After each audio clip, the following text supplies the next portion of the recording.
أعوذ بالله من الشيطان الرجيم.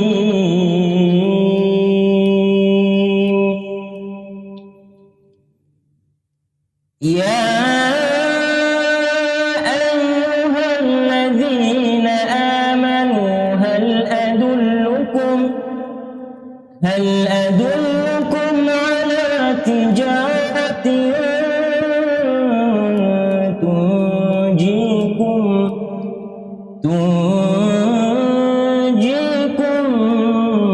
من عذاب أليم. تؤمنون بالله ورسوله وتجاهدون في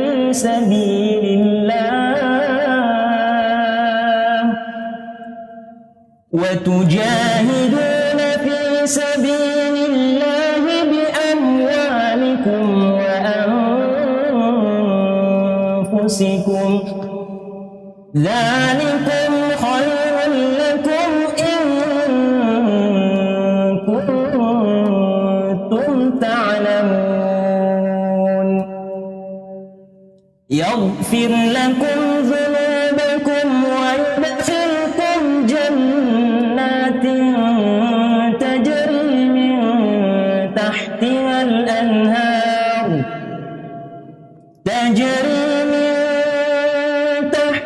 الأنهار ومساكن طيبة في جنات عدن، ذلك الفوز العظيم.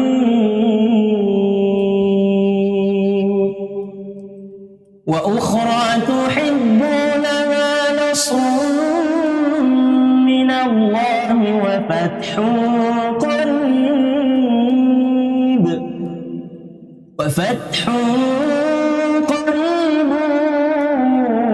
وبشر المؤمنين. يا أيها الذين آمنوا كونوا أنصار الله كما قال عيسى بن مريم للحواريين من أنصاري إلى الله؟ قال الحواريون نحن أنصار الله. فآمنت طائفة من بني إسرائيل وكفرت طائفة فأيدنا الذين آمنوا على عدوهم فأصبحوا ظاهرين.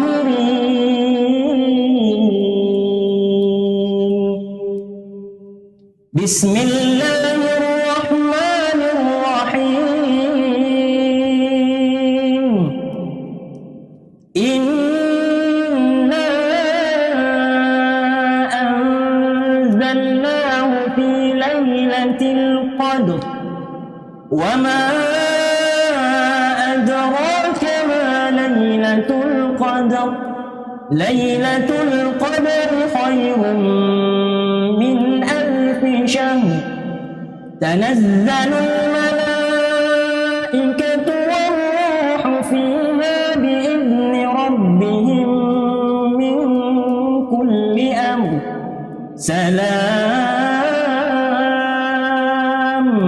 سلام هي حتى مطلع الفجر.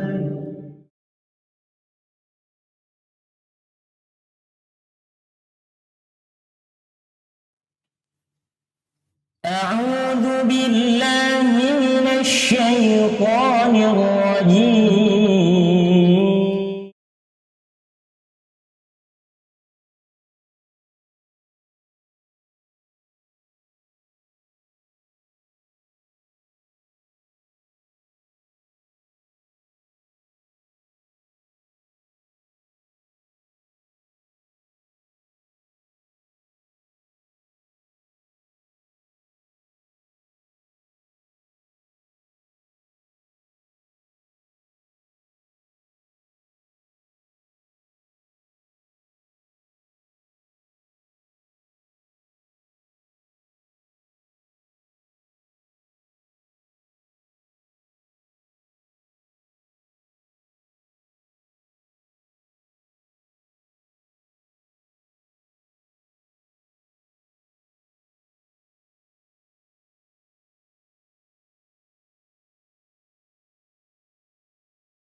pada malam hari ini, di malam Sabtu pertengahan bulan Muharram, yang kita sudah memasuki pertengahan bulan Muharram 1444 Hijriah, yang tidak terasa waktu terus berjalan. Sekarang kita sudah berada di pertengahan dari bulan pertama dari bulan-bulan Islam di tahun 1444 Hijriah ini. Kita tentu saja senantiasa berharap dan berdoa kepada Allah, semoga waktu-waktu kita senantiasa diberkahi dan kita manfaatkan dalam ketaatan kepada Allah Subhanahu wa taala. Dan apa yang kita laksanakan seperti ini adalah sesuatu bentuk ketaatan yang sangat dicintai oleh Allah. Duduk bermajlis di rumah dari rumah-rumah Allah Subhanahu wa taala, mengkaji hadis-hadis yang datang dari Nabi kita yang tercinta Rasulullah Muhammad sallallahu alaihi wasallam. Hadis-hadis beliau yang dikumpulkan oleh Al-Imam Abu Isa Muhammad bin Isa bin Saurah At-Tirmidzi rahimallahu ta'ala dalam kitab yang beliau beri judul dengan Syama'il An-Nabi atau Asy-Syama'il An-Nabawiyah wal Khisal Al-Mustafawiyah. Hadis-hadis yang khusus membahas tentang segala hal yang terkait dengan diri Nabi kita Muhammad sallallahu alaihi wasallam. Jemaah sekalian, pada pembahasan kita yang paling terakhir, ya, pekan yang lalu kita uzur, ya, tidak sempat untuk hadir. Di pertemuan kita yang paling terakhir, kita sudah menyelesaikan satu bab yang cukup panjang, bab yang ke-26, yang menjelaskan tentang sifat lauk pauk Rasulullah sallallahu alaihi wasallam. Kita sudah membaca, menelaah dan mengkaji hadis-hadis yang menjelaskan tentang apa saja yang pernah dicicipi, yang pernah dimakan, yang pernah dikonsumsi oleh Nabi kita Muhammad sallallahu alaihi wasallam, dan apa-apa yang beliau sukai dan bagaimana penyikapan beliau terhadap makanan-makanan yang dihidangkan kepada beliau sallallahu alaihi wasallam. Ini kita sudah baca dan sudah kita bahas. Sekarang kita akan melangkah ke bab yang selanjutnya. Bab yang selanjutnya ini dan beberapa bab setelahnya masih terkait dengan persoalan makanan, yang masih ada beberapa bab ke depan masih terkait dengan makanan dari Nabi kita sallallahu alaihi wasallam. Untuk bab kita kali ini yang kita akan bahas adalah apakah kita dianjurkan untuk berwudu ketika kita akan makan atau setelah makan, atau lebih tepatnya apakah kita dianjurkan untuk cuci tangan pada saat kita mau makan dan setelah makan, ya. Ini kalau dalam pelajaran kita di sekolah, ya, sejak kita kecil, mungkin sejak kita SD atau mungkin sebelumnya, kita diajari untuk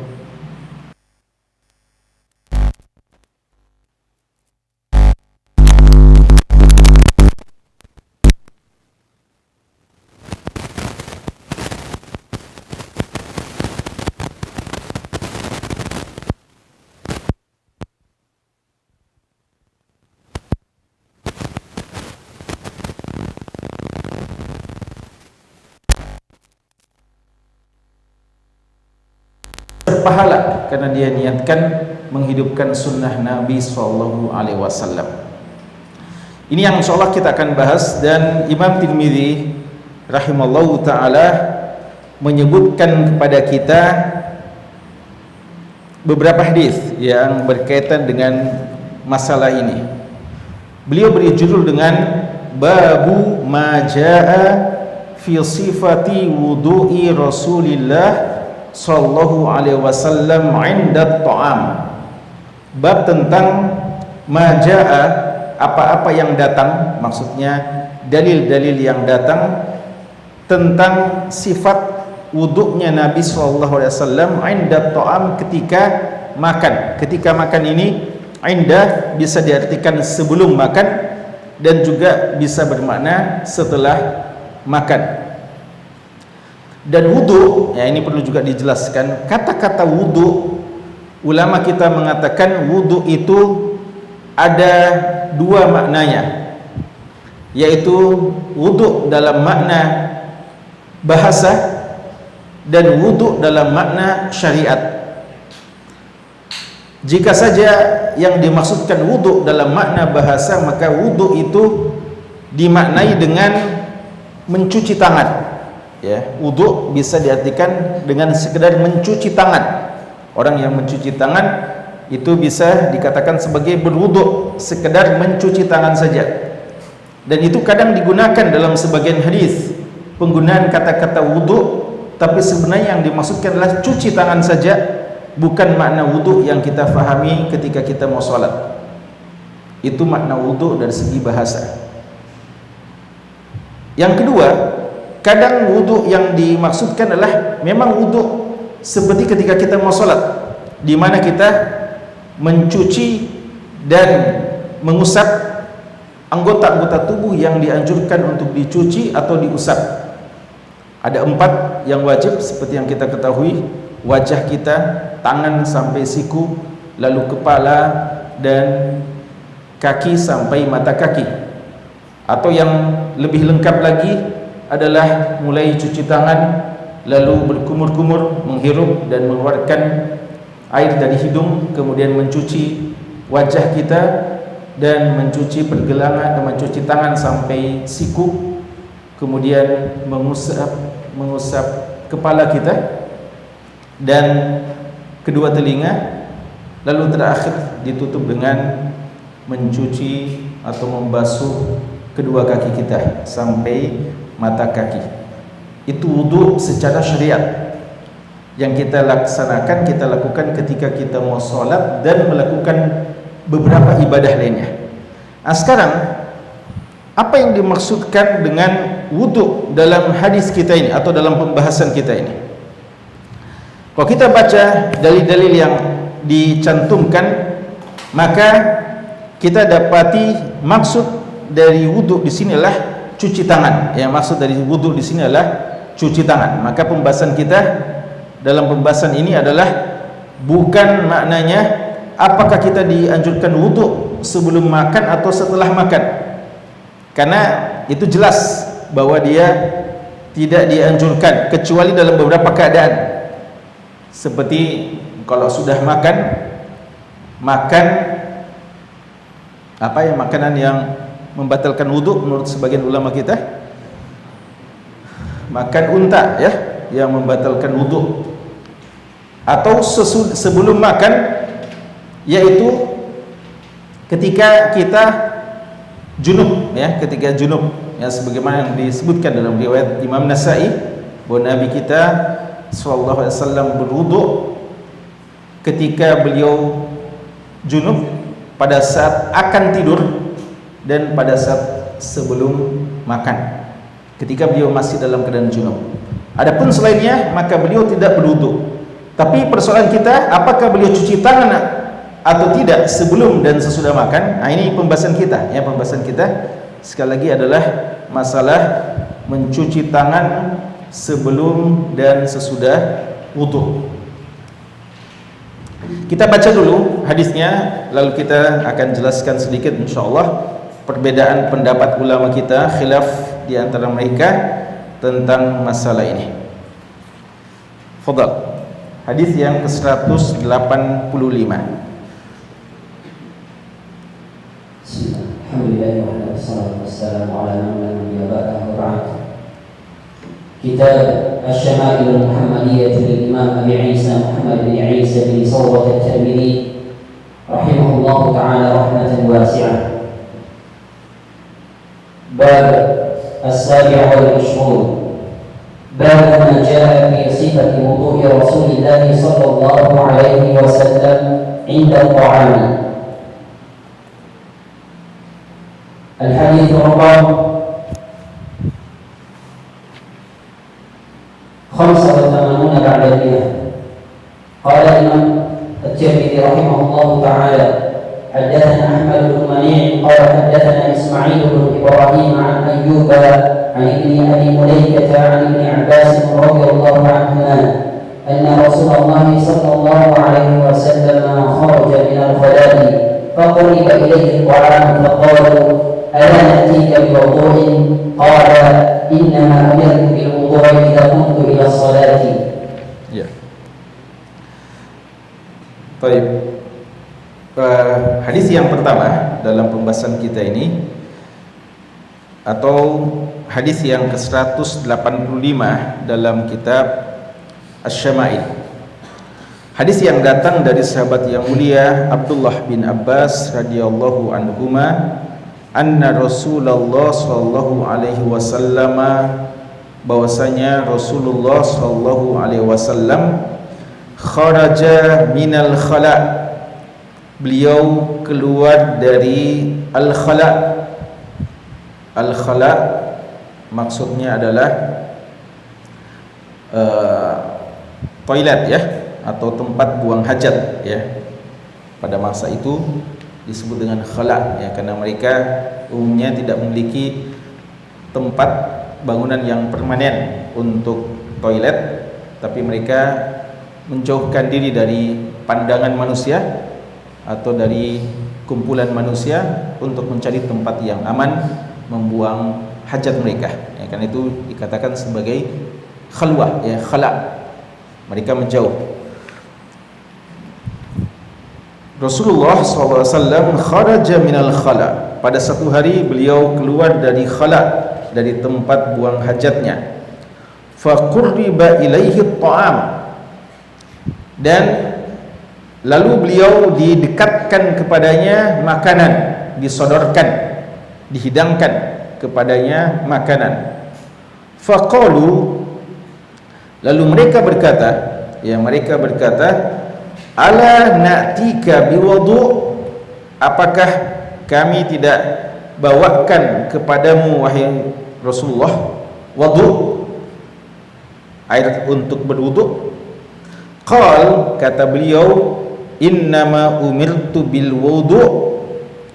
Qal innama umirtu bil wudu', saya cuma diperintahkan berwudu' idza qumtu ila shalah, jika aku bangkit untuk melaksanakan salat. Ya. Jadi sini perlu diperhatikan dari kata-kata wudu dan wudu ya. Wudu fathi bi fathi waw adalah tempat wudu, bejana yang digunakan untuk berwudu atau air yang digunakan untuk berwudu, itu bahasa Arabnya wudu, pakai fathah wawunya. Tapi kalau dhammah wudu itu gerakan-gerakan yang kita lakukan untuk melaksanakan wudu kita. Ada berapa pelajaran dari hadis kita ini? Hadis kita ini diriwayatkan oleh Imam Tirmidzi dalam Syama'il ini, dan juga beliau riwayatkan dalam sunannya atau dalam jami'nya, dan juga diriwayatkan oleh Imam Abu Daud rahimahullahu taala. Di sini jamaah sekalian, ketika Nabi SAW satu hari keluar dari tempat buang air ya, lalu beliau disodorkan makanan, dan tampaknya beliau belum berwudu waktu itu ya. Artinya tentu saja kalau beliau sudah buang air, beliau dalam keadaan tidak suci ya. Lalu sahabat ada yang menawarkan kepada beliau makanan, mendekatkan kepada beliau makanan, dan mereka ketika bawakan Nabi SAW makanan, mereka menawarkan, apakah kami perlu atau harus membawakan kepadamu juga air untuk kamu gunakan wudu? ya, karena mau makan dan tadi baru buang hajat. Apa jawaban Nabi kita sallallahu alaihi wasallam? Beliau katakan, aku diperintahkan wudu hanya untuk salat, ya. Dan ini beliau memaksudkan firman Allah Subhanahu wa taala, ya ayyuhalladzina amanu idza qumtum ila shalah faghsilu wujuhakum, dan seterusnya. Ya, ayat di surat Al-Maidah ayat ke-6 yang menjelaskan pensyariatan wudu. Dan di situ Allah mengatakan idza qumtum ila shalah, jika kalian ingin melaksanakan salat. Apa yang dikatakan oleh Nabi kita sallallahu alaihi wasallam dalam hadis ini sebenarnya tidak membatasi wudu itu hanya dianjurkan ketika mau salat. Tapi beliau maksudkan bahwa tidak disyariatkan wudu ketika mau makan. Dan memang jelas ya bahwa wudu yang paling disyariatkan adalah ketika kita mau sholat. Tapi ada sunnah-sunnah beliau juga yang menunjukkan dianjurkannya untuk berwudu dalam beberapa amalan-amalan, ya. Di antaranya adalah ketika ingin tidur, ya. Beliau ketika ingin tidur beliau berwudu. Dan juga ulama kita menyebutkan, jumhur ulama memandang bahwa ketika kita mau mengaji, mau tadarrus, mau tilawah Al-Quran, jumhur ulama mengatakan disunnahkan kita untuk berwudu dan beberapa amalan-amalan lainnya. Maka apa yang beliau katakan di sini, saya cuma diperintahkan untuk berwudu pada saat saya mau sholat, ini bukanlah sebagai batasan, tapi ini beliau katakan karena saat itu disodorkan atau ditawarkan untuk dibawakan air wudu ketika beliau ingin makan, ya. Dan ini menunjukkan jemaah sekalian tidak disyariatkan berwudu dengan wudu syariat, ya. Wudu syariat seperti yang kita sebutkan itu mencuci tangan sampai kaki ketika kita mau makan. Tapi bagaimana kalau yang dimaksudkan wudu adalah sekedar cuci tangan? Nah, ini akan kita bahas sebentar, ya, dalam hadis-hadis berikutnya. Ya, fadhal.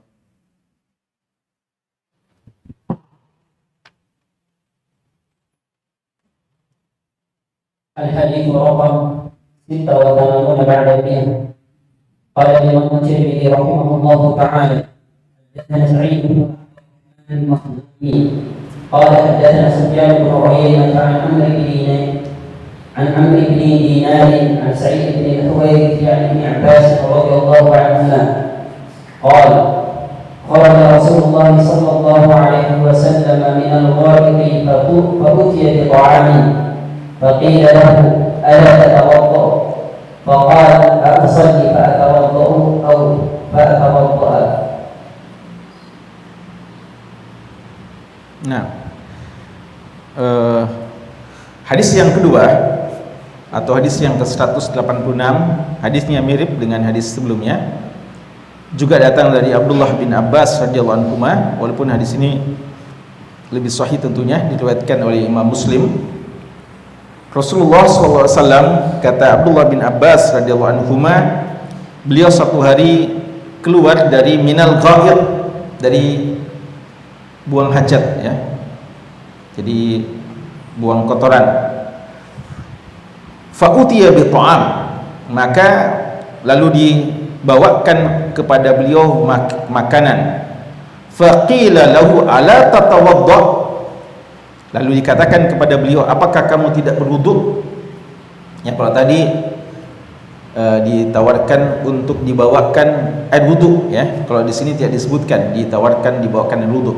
Tapi sahabat mau tahu, apakah ketika kamu mau makan setelah kamu buang hajat tadi, apakah kamu akan berwudu atau langsung makan? Beliau mengatakan, "A'usolli fa atawadda?" Apakah saya mau sholat sehingga saya harus berwudu? Ya, jadi ini penegasan lagi, ya, penegasan bahwa hal yang paling harus untuk kita berwudu adalah ketika kita mau sholat. Adapun yang lain-lainnya maka tidak disyariatkan, dalam artian tidak diwajibkan, dan mungkin paling tinggi adalah disunnahkan dalam beberapa keadaan seperti yang kita sebutkan tadi, kalau kita mau tidur atau kalau kita mau membaca Al-Quran. Tapi kalau ditanya tentang wajibnya, maka yang wajib adalah ketika kita mau melaksanakan sholat, ya, ketika kita mau melaksanakan sholat. Dan hadis ini juga menjelaskan kepada kita bahwa Nabi kita Shallallahu Alaihi Wasallam kadang saja beliau tidak dalam keadaan suci, ya. Maksudnya kadang saja beliau sudah buang hajat tidak langsung berwudu, ya, tidak langsung berwudu. Walaupun tentu saja sangat bagus berdasarkan beberapa dalil dan anjuran sendiri Nabi kita SAW untuk kita menjaga wudu, dan di antara menjaga wudu adalah ketika kita berhadas atau ketika kita sudah buang hajat atau mungkin buang angin atau ada hal-hal yang membatalkan wudu kita, maka kita segera berwudu lagi walaupun kita belum mau sholat, ya, Tapi ini bukan satu keharusan, ya. Dan ini hal-hal yang kadang dilakukan oleh Nabi kita SAW, walaupun di kesempatan yang lain beliau sangat anjurkan, tapi ketika kadang beliau tinggalkan, ini sebenarnya adalah ruang untuk memberikan keringanan kepada umatnya, ya, bahwa hal itu tidak harus. Artinya kadang kita dalam keadaan di mana kita sudah buang hajat atau buang angin umpamanya, atau ada hal-hal yang membatalkan wudu kita, lalu kita tidak mendapatkan air wudu, sulit bagi kita untuk mendapatkan air wudu, padahal kita orang yang terbiasa menjaga wudu kita umpamanya. Maka dalam hal ini kita juga punya satu sunnah, dalam artian punya satu contoh dari Nabi kita SAW, bahwa kadang saja beliau habis buang hajat tapi tidak langsung berwudu. Bahkan beliau ditawarkan untuk berwudu, beliau tidak menerima tawaran tersebut.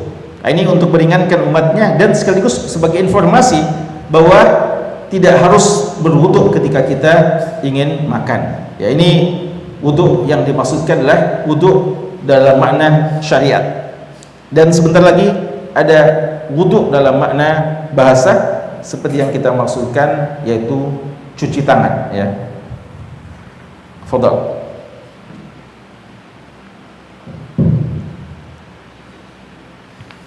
الحديث رقم 87 بعد المئة. قال الإمام الترمذي رحمه الله تعالى: حدثنا يحيى بن موسى قال حدثنا عبد الله بن رميل قال حدثنا قيس بن الربيع وحدثنا قتيبة قال حدثنا عبد الكريم الجرجاني عن قيس بن الربيع عن أبي هاشم عن زادان عن سلمان رضي الله عنه قال: قرأت في التوراة أن بركة الطعام الوضوء بعده، فذكرت ذلك للنبي صلى الله عليه وسلم وأخبرته بما قرأت في التوراة، فقال رسول الله صلى الله عليه وسلم: بركة الطعام الوضوء قبله والوضوء بعده. Ya. Jamaah sekalian, hadis yang ke-187 atau hadis yang terakhir dalam bab ini, hadis yang datang dari sahabat yang mulia Salman Al-Farisi radhiyallahu anhu, ya, sahabat Salman Al-Farisi radhiyallahu anhu. Beliau mengatakan, qara'tu fit Taurah, saya pernah membaca di kitab Taurat, anna barakatat ta'ami al-wudu' ba'dahu, bahwa di antara keberkahan makanan itu adalah berwudu setelah makan. Fa zakartu dzalika lin Nabi sallallahu alaihi wasallam, maka hal itu aku ceritakan kepada Nabi sallallahu alaihi wasallam. Wa akhbartuhu bima qara'tu fit Taurah, dan aku kabari beliau apa yang pernah saya baca di kitab Taurat. Faqala Rasulullah sallallahu alaihi wasallam, Rasulullah sallallahu alaihi wasallam bersabda, barakatut ta'ami, keberkahan makanan itu, al-wudu qablahu, berwudu sebelum makan, wal wudu ba'dahu, dan berwudu setelah makan. Jadi tadi Abu Dzar Salman mengatakan bahwa beliau dapatkan dalam Taurat di antara keberkahan makanan adalah berwudu, ya. Sekali lagi artinya di sini cuci tangan setelah selesai makan. Bagaimana hal ini, apakah betul atau tidak? Lalu Nabi kita SAW menambah, beliau mengatakan bahkan keberkahan makanan itu adalah berwudu dalam makna cuci tangan sebelum makan dan setelah makan. Hadis ini jamaah sekalian, hadis yang dhaif, ya, hadis yang lemah, ya. Hadis yang baru kita baca ini adalah hadis yang lemah. Kan itulah ada perbedaan pendapat tentang masalah ini, ya. Seandainya hadis ini sahih, selesai masalah. Ulama kita akan sepakat bahwa cuci tangan itu bagus sebelum kita makan dan setelah kita makan. Tapi hadis kita ini adalah hadis yang dhaif, yang dilemahkan oleh beberapa ulama kita. Di antaranya Imam Ahmad sendiri, dan Imam Ahmad ya punya dua pendapat tentang masalah ini, nanti insyaallah kita akan sebutkan, ya. Jadi hadis ini dilemahkan oleh sebagian ulama kita seperti Imam Ibnu Abi Hatim dan juga Imam Ahmad serta Abu Hatim, bapak dari Imam Ibnu Abi Hatim, melemahkan, bahkan mengatakan ini hadis mungkar, ya, ini hadis mungkar. Tapi tidak apa-apa kita bahas, ya, beberapa kata-kata yang terdapat dalam hadis ini, ya. Kita jelaskan sedikit berapa kalimat-kalimat yang ada dalam hadis kita ini. Di sini ada disebutkan bahwa bahwa Salman Al-Farisi radhiyallahu anhu mengatakan kepada Nabi SAW bahwa beliau pernah membaca dalam kitab Taurat. Pertanyaan, kapan beliau baca ini dalam kitab Taurat? Apakah sebelum beliau masuk Islam ataukah setelah beliau masuk Islam? Ya, karena kita tahu Salman Al-Farisi seorang petualang yang telah bertualang dalam waktu yang sangat lama, ya. Makanya di antara keajaiban biografi beliau yang disebutkan oleh sebagian ulama, walaupun ini ada khilaf, dikatakan bahwa usia beliau itu 300 tahun, ya. Sebagian mengatakan usia beliau itu 300 tahun, panjang sekali. Padahal termasuk di umat Nabi kita sallallahu alaihi wasallam. Dan waktu untuk bertualang mencari kebenaran sampai akhirnya mendapatkan kebenaran Islam,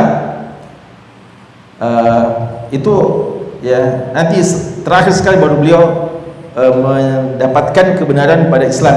Beliau sudah pernah bersama Yahudi, pernah Nasara, pernah juga Majusi, ya, karena beliau dari Persia, ya, Al-Farisi. Sehingga beliau banyak referensi tentang perbedaan-perbedaan ajaran dari agama-agama ini. Pertanyaan, apakah beliau membaca Taurat ini dulu sebelum beliau masuk Islam dalam serial, ya, dalam rangkaian mencari kebenaran pada waktu itu, ataukah setelah beliau masuk Islam masih baca-baca kitab Taurat? Ya, ulama mengatakan bahwa zahirnya ini adalah sebelum beliau masuk Islam. Karena seandainya ini beliau lakukan setelah masuk Islam, tentu dimarahi oleh Nabi SAW, sebagaimana yang diriwayatkan dalam sebagian riwayat yang disebutkan oleh Imam Ahmad. Walaupun ada kelemahan dari segi sanadnya, tapi disebutkan banyak oleh para ulama kita tentang Umar bin Khattab radhiyallahu anhu yang pernah dilihat oleh Nabi SAW membaca kitab Taurat, memegang kitab Taurat. Lalu Nabi kita SAW mengatakan kepada beliau dengan marah, Nabi kita mengatakan, amutahawwikuna fiha yabnal Khattab, ya, apakah kamu meragukan kebenaran Al-Quran dan masih merasa perlu untuk membaca kitab-kitab yang lainnya, wahai Ibnu Khattab? Walladzi nafsi biyadih, demi yang jiwaku berada di tangannya, laqad ji'tukum biha bayda naqiyah, setelah datang dengan hujjah Islam Al-Quran ini dengan sesuatu yang sangat terang benderang. La tas'aluhum an syai'in fayukhbirukum bihaqqin fatukadzibuhu bih, ya, tidak ada sesuatu yang kalian tanyakan kecuali saya akan sampaikan dengan kebenaran, dengan Al-Quran. Lalu kalian apakah masih mau mendustakannya, au bi batilin fatusaddiqu bihi walladzi nafsi biyadihi law anna Musa kana hayya ma wasi'ahu illa ittiba'i. Seandainya Nabi Musa yang dulu diberikan kitab Taurat itu masih hidup hari ini, maka tidak ada jalan bagi beliau kecuali mengikutiku, ikut bersama dengan Nabi Muhammad SAW, ikut mengikuti beliau dengan Al-Quran, ya, karena Al-Quran itu menasakh kitab-kitab sebelumnya. Dan ini juga dikuatkan oleh hadis yang sahih Bukhari Muslim tentang kedatangan Nabi Isa alaihissalam di akhir zaman sebagai umat Nabi Muhammad SAW dan ikut dengan Quran, bahkan diimami oleh Mahdi, umat dari Muhammad SAW. Karena itu ya, apa yang dilakukan oleh Salman ini dibawa kepada makna sebelum beliau masuk Islam. Karena seandainya setelah masuk Islam, maka tidak mungkin Nabi kita SAW untuk mengizinkan beliau untuk membaca. Pertanyaan, apakah berarti tidak boleh sama sekali membaca Taurat, membaca Injil setelah adanya Al-Quran? Ya, Nabi kita SAW pernah bersabda, "Man lam yataghanna bil Quran falaysa minni." Siapa yang tidak taghanni dengan Al-Quran maka bukan dari golonganku. Mana taghanni ini ada banyak yang mengartikan siapa yang tidak mengindahkan suaranya dengan Al-Quran tidak masuk golonganku. Tapi sebagian salaf, Ibnu Uyainah dan yang lainnya mengatakan, "Ai man lam yastaghni bil Quran falaysa minni." Siapa yang tidak merasa cukup dengan Al-Quran maka tidak termasuk dari golonganku. Al-Quran sudah datang lalu masih merasa butuh dengan kitab-kitab yang lainnya, maka tidak termasuk golongan Nabi Muhammad SAW. Atas dasar itulah maka seharusnya seorang muslim sudah mencukupkan dirinya dengan Al-Quran sebagai pedoman hidup. Adapun membaca Taurat, membaca Injil dan yang lain-lainnya itu hanya dibolehkan untuk mengetahui kekeliruan-kekeliruan yang ada padanya atau tahrif untuk menjelaskan bagaimana yang benar.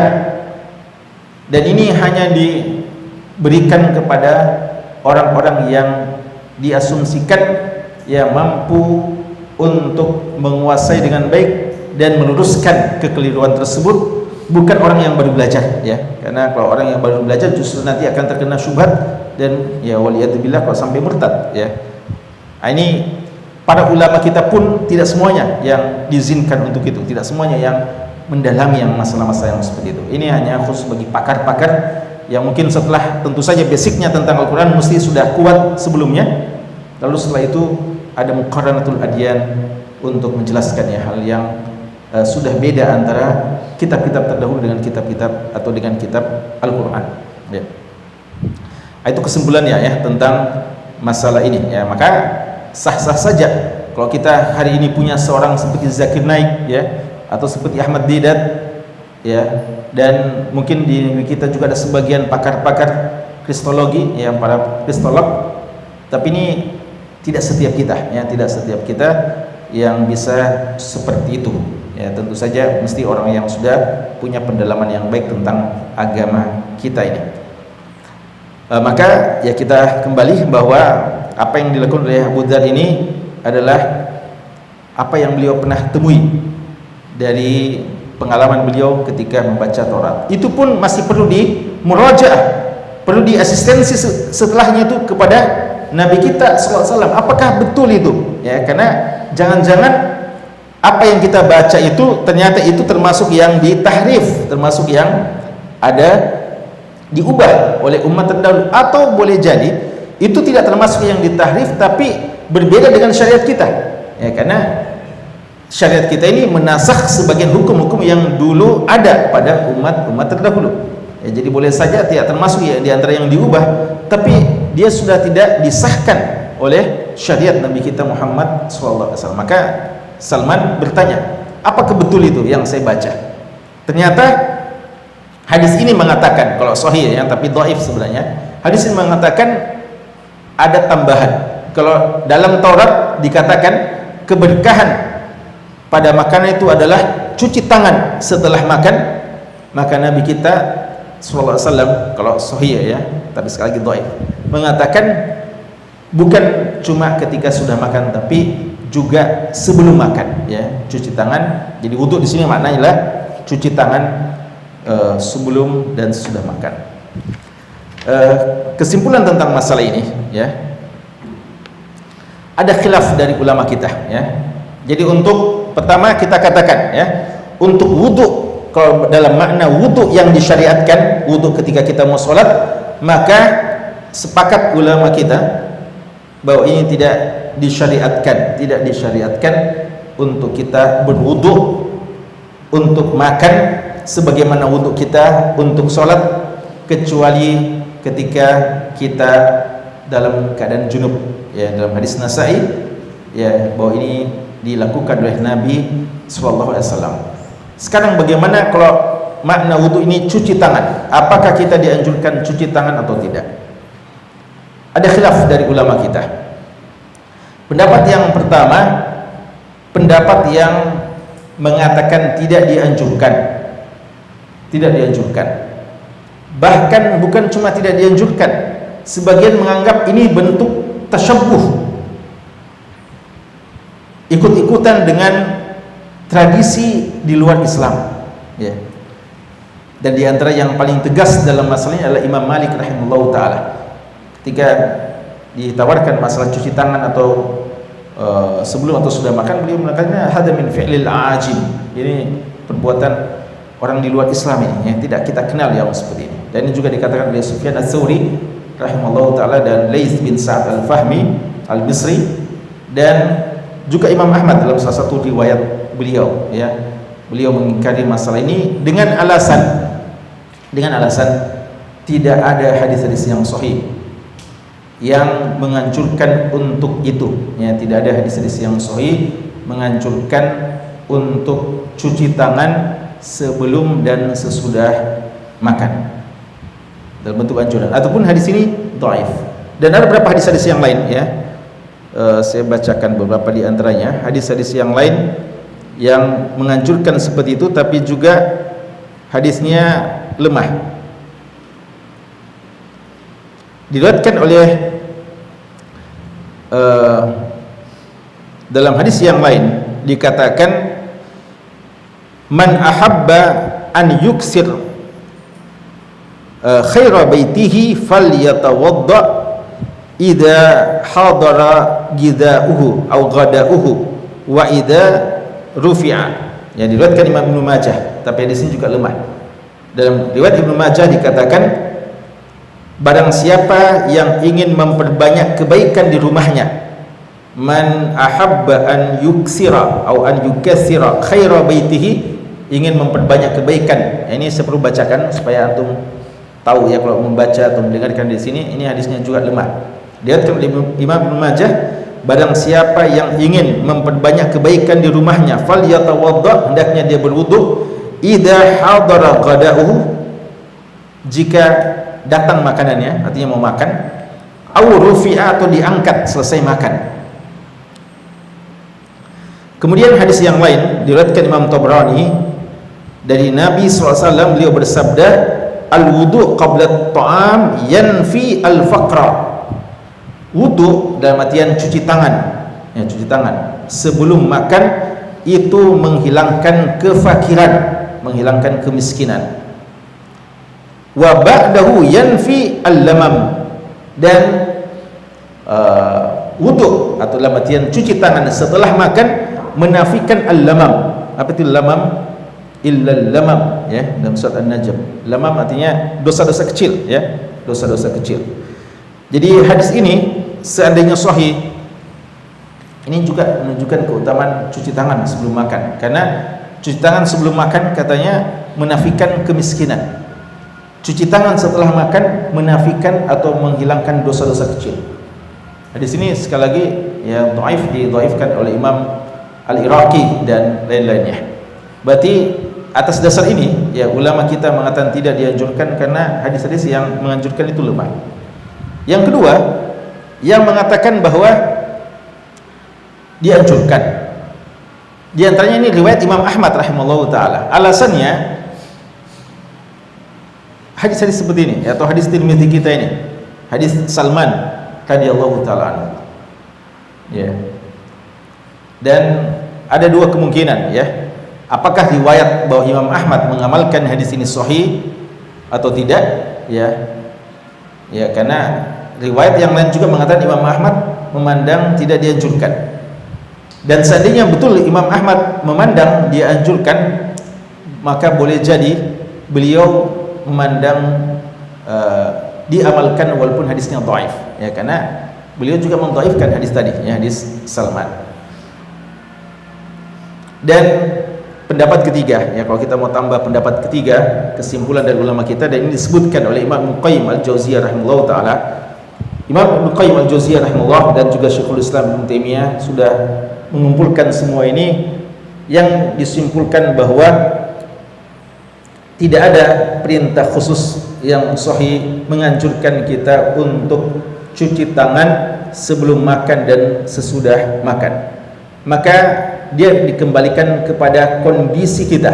Jadi dia kondisional ya. Tergantung bagaimana. Ya, kalau seseorang yang sudah bersih tangannya, maka dia tidak harus lagi cuci tangan ketika dia mau makan. Ya, beda kalau kita mengatakan untuk mengambil keberkahan, seandainya hadisnya sahih, maka biar sudah bersih, tapi kita mau makan, maka kita dianjurkan cuci tangan, karena ada dalilnya bahwa ini keberkahan. Seandainya hadisnya sahih, jadi biar kita kondisi tangan kita bersih, ya, steril dan tidak ada masalah. Tapi karena kita mau makan, kita dianjurkan cuci tangan lagi. Ya, tapi karena tidak sahih, maka dikembalikan pada keadaan tangan kita. Yang kalau tangan kita bersih, kita yakin bersih, tidak ada kotoran-kotorannya, ya, maka hukum asal tidak harus kita cuci tangan, tidak harus cuci tangan. Dan ya, kecuali kalau junub ya, seperti yang kita sebutkan tadi. Yang kedua adalah sesudah makan, ini juga dianjurkan atau tidak dianjurkan? Cuci tangan ini, kata ulama kita, sesudah makan, dia dianjurkan bukan karena ada hadisnya ya, karena ada pun hadisnya lemah, tapi dia dianjurkan ketika kita sudah makan. Di antara sunnah sesudah makan ini apa? Menjilat-jilat ya, menjilat-jilat. Dan mungkin ada bekas lemak dan yang lainnya, maka kita cuci tangan karena mungkin kita akan berinteraksi lagi dengan orang dan sebagainya, untuk kebersihan tangan kita, bukan karena dialah bagian dari ibadah ya, bukan karena dialah bagian dari ibadah, tapi bisa masuk dalam keumuman ibadah, yaitu keumuman ibadah adalah melakukan hal-hal yang bisa memberikan kebaikan kepada saudara kita atau menghindarkan hal yang mungkin tidak mengenakkan saudara kita. Ya, bayangkan kalau kita sudah makan ya, sudah kita jilat-jilat lagi, tidak cuci tangan, lalu ada ikhwah kita ya, kita tepuk ya pundaknya, bajunya, kita jabat tangannya dan seterusnya dengan alasan tidak ada hadisnya ya, yang melarang seperti itu. Nah, ini tentu saja di sini kita gunakan dalil-dalil umum tentang bagaimana tabiat dari agama kita ini yang menganjurkan untuk selalu menyebarkan kebaikan dan menghindari hal-hal yang bisa mengganggu orang lain. Tapi secara khusus sekali lagi tidak ada dalil yang sahih yang menganjurkan bahwa setiap kita sudah mau makan kita harus cuci tangan, dan juga setelah kita makan harus segera cuci tangan.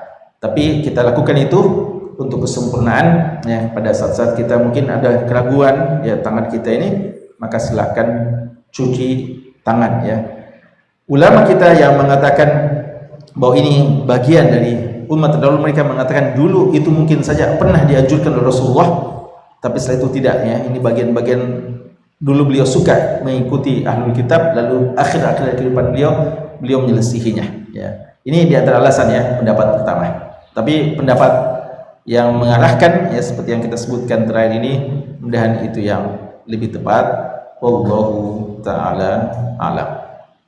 Ya, jadi artinya ya, nanti kalau kita suatu saat makan ya sama-sama apa semuanya, lalu ada ikhwah kita ada yang pergi cuci tangan, ada ikhwah kita yang tidak cuci tangan, ya tidak usah dimarahi ya, mungkin dia sudah yakin akan bersihnya tangannya ya. Tapi kalau kita lihat ada kotor, kita bilang, akhi, cuci tangan antum ya, bukan karena dia suatu hal keharusan dalam syariat, tapi memang karena ada sesuatu yang perlu untuk dibersihkan ya. Sekali ini wallahu taala alam. Pembahasan selanjutnya nanti adalah tentang bacaan-bacaan ketika makan sebelum dan sesudahnya. Sallallahu ala nabiyina Muhammadin wa ala alihi wasahbihi wasallam wa akhiru da'wana alhamdulillahi rabbil alamin.